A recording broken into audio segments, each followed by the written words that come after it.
Hello friends, welcome to my channel. তো তোমরা দেখতে পাচ্ছ আজকে আমি রেডি হচ্ছি এত সুন্দর সেজে গুজে আফটার বিফোর একটা ভিডিও নিয়ে নিলাম। তো জানিও সবাই আমাকে কেমন লাগছে। তো আজকের দিনটা ছিল 3rd আগস্ট, মানে বিউটেক এক্সপোর দিন। তোমরা ভালো করেই জানো যে বিশ্ব বাংলা এক্সিবিশন সেন্টারে একটা বিউটেক এক্সপো, এশিয়াস বিগেস্ট বিউটেক এক্সপো হচ্ছে, যেটা প্রতি বছরই হয়, বছরে একবার। তো এই আমরা বিউটেক এক্সপো একদম কাছেই চলেই এলাম। তো আমাদের সমস্ত কিছু রেডি। আমরা এবার স্টেজের কাছে যাব। তো তারপরে দেখলাম অনেক আর্টিস্টরা আসছে, কারা কারা আসছে একবার দেখে নিলাম। তো চলো এবার ভেতরের দিকে যাওয়া যাক। ভেতরের দিকে তো দেখছি সমস্ত কিছু রেডি হচ্ছে।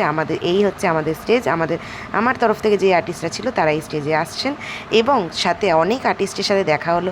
অঙ্কিতা ম্যামের সাথে দেখা হলো, আরও কিছু পার্টিসিপেন্টদের সাথে দেখা হলো, সঞ্জয় স্যারের সাথে দেখা হলো। তো খুবই খুবই ভালো লাগলো। তোমাকে বলছি মঞ্চে চলে আসার জন্য, কারণ তারা আমাদের প্রদেশের উপস্থিত হয়েছে।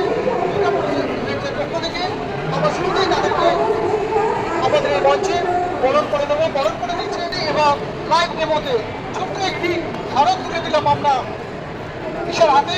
আগামী দিনটা আরও আমরা এইভাবে এগিয়ে চলবো আগামী দিনের ক্রিয়েশন নিয়ে।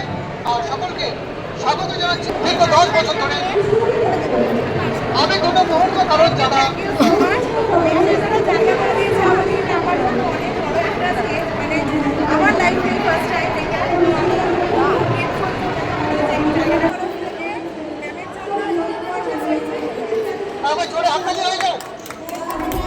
আমি সত্যি ভাবতে পারিনি যে এত সুন্দর একটা স্টেজে আমাকে এতটা সম্মান দেওয়া হবে। Thank you so much Reshmi ma'am. Reshmi ম্যামই আমাকে এতটা ভরসা করে আমাকে এই জায়গাটা দিয়েছেন। সেই ভরসার মানটা হয়তো আমি রাখতে পারলাম কি পারলাম না আমি জানি না। তো যাই হোক, আমি পরপর আর্টিস্টদের তো কাজই করছিলাম, তারপরে আমার যে আর্টিস্টরা ছিল তারা কাজ করছিল অন স্টেজ। ফার্স্ট মেন্টর ছিল মুনমুন্দি, তোমরা দেখতেই পাচ্ছ। খুবই খুবই খুবই সুন্দর কাজগুলো কেমন লাগছে? অ্যাফোর্ডেবল প্রাইসে দারুণ তো হবে, তো ম্যামের কাজ হচ্ছে তো।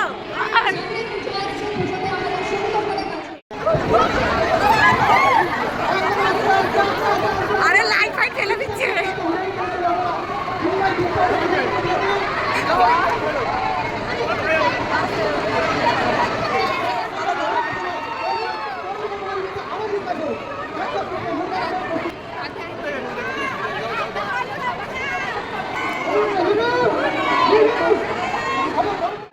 তোমরা আমাকে সেই সাপোর্টটা দেবে, সেই ভালোবাসাটা দেবে, এটাই আমি চাইবো। একদম একদম ভালো লাগলো তো। তো মুনমুন্দির কাজ হয়ে যাওয়ার পরে আবার আরও কিছু পার্টিসিপেন্টদের সাথে দেখা হয়ে গেল। মানে সবার ওখানে অনেক আর্টিস্টদের সাথে দেখা হওয়া এই করা আমার খুবই ভালো লাগছিলো দেখে। এত সুন্দর একটা অ্যাম্বিয়েন্স। দেন নেক্সট আর্টিস্ট চলে এলো আমাদের রিনা ম্যাম। মডেল নিয়ে এন্ট্রি হচ্ছে, তোমরা দেখতেই পাচ্ছ। রিনা ম্যাম উঠছে।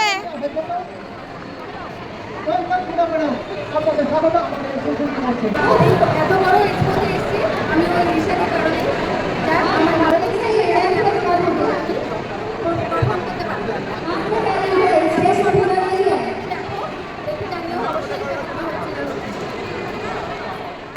তারা পাবে, তারা একটু বলতে পারে, একটাই বলতে হবে। সবাই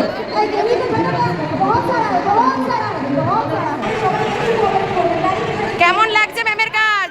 দারুণ তো। ক্লাস জয়েন করতে হবে কিন্তু। ম্যাম ক্লাস আসছে? রিনা ম্যামের কাজ কমপ্লিট করার পরে দেখলাম রাজা স্যারের একটা টিম পুরো।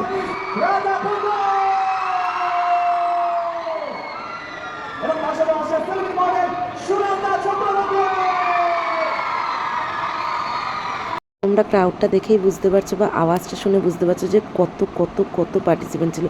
মানুষের ভালোবাসাটা এইটাই তো প্রমাণিত হয় যে ভালোবাসা।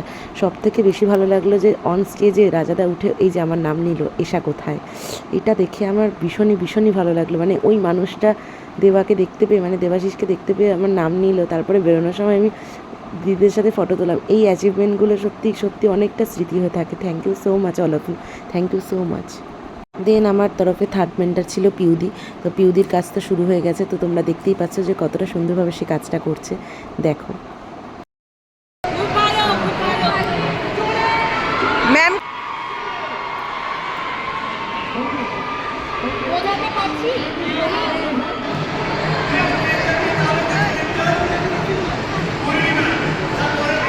তার মাঝখানে আরও কিছু পার্টিসিপেন্টদের সাথে, আর্টিস্টদের সাথে দেখা হয়ে গেল। সবাই খুব মানে সত্যি খুব ভালো, যাদের সাথে দেখা হচ্ছে এত ভালো মানুষ, এত ভালো অবশ্য অনেক দিনের পরিচয় থাকে, অনেক দিন পর দেখা হয়, এগুলোই তো ভালো লাগে না।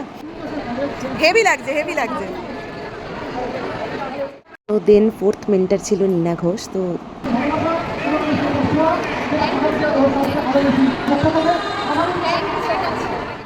তোমরা আগে বলো লুকটা কেমন লাগছে? খুব সুন্দর তো। এবং তারা বিভিন্নভাবে দেখিয়ে প্রচুর জিনিস তৈরি করে এবং সেগুলো হ্যান্ডমেড জিনিসগুলো আপনারা দেখিয়ে ওর কাছে উঠতে পারেন। তার সঙ্গে কল্পনা কাজ আজকে আপনারা দেখছেন, আমার মনে হয় যেগুলো স্টুডিও বসে করতে পারে, সেগুলো আপনি ডেমনস্ট্রেট করে বসে, এগুলো প্রচুর টেকনিক ভালো আছে। আর এই যে পাশে তার স্টুডেন্ট দাঁড়িয়ে আছে, দুই স্টুডেন্ট। কতটা ভালো করতে পারবো আমার রীতিমতো লিটারালি হাত কাঁপছে। তো ভালো হোক খারাপ হোক তোমরা সেটাকে দেখো, আমি আমার বেস্টটা দেওয়ারই চেষ্টা করবো। দেখো দেখো প্লাস্টিক কিনবো তাদের ক্ষেত্রে আমরা কি করি, প্রেস্টিং কালার, হ্যাঁ দেখা হলো প্রেস্টিং দিয়েছে আমরা এই তো ঠিক আছে, আমার চোখ দিকে যাচ্ছে, ওটা ক্লিয়ার করে দেবো আমি। তো সেক্ষেত্রে প্রেস্টিং কালার দিলে সবসময় আমরা হাইলাইট করবো হোয়াইট কালার। আমি তোমাদের মতো জায়গা থেকে উঠে এসেছি, আমি কারোর কাছে শিখিনি, এটাই আমার সাধনা। যদি বললাম কতক্ষণ লাগলো আমার ওকে গোটাটা রেডি করতে 1 ঘন্টাও লাগে। সবাইকে অনেক অনেক নমস্কার। নীনার সাথে আমার অনেক দিনকার আলাপ এবং সাথে সাথে ইটালির সাথে নীনা একদম কিন্তু গঙ্গাটা শিখেনি কারোর কাছে, শুধু আঁকাটা শিখেছে। অনেক ভালোবাসা থেকে কিন্তু আমার চ্যানেল থেকে আমি ঠিক একটা হাততালি কিন্তু আছে। এবং আরেকটা হাততালি আমি এটা দিতে বলবো, রেস্কিউ নাম এবং এটার সবাই কষ্ট করে এই স্কিলসটা পায় না, একে ডিজার্ভ করে তো পায় না। সবটা হচ্ছে এই রেস্কিউ আমি একদম সারাদিন এত ব্যস্ততায় নিজের দিকে তাকানোই হয় না। তো তারপরে উনিই বললো একটু চল তোর ফটোশ্যুট করে দিই। তো দেন ফটো তুললাম, ভালোই লাগলো। তো তোমাদেরও জানিও যে সারাটা দিনের কাজ কর্ম পুরো ভিডিওটা কেমন লাগলো। তো চলো।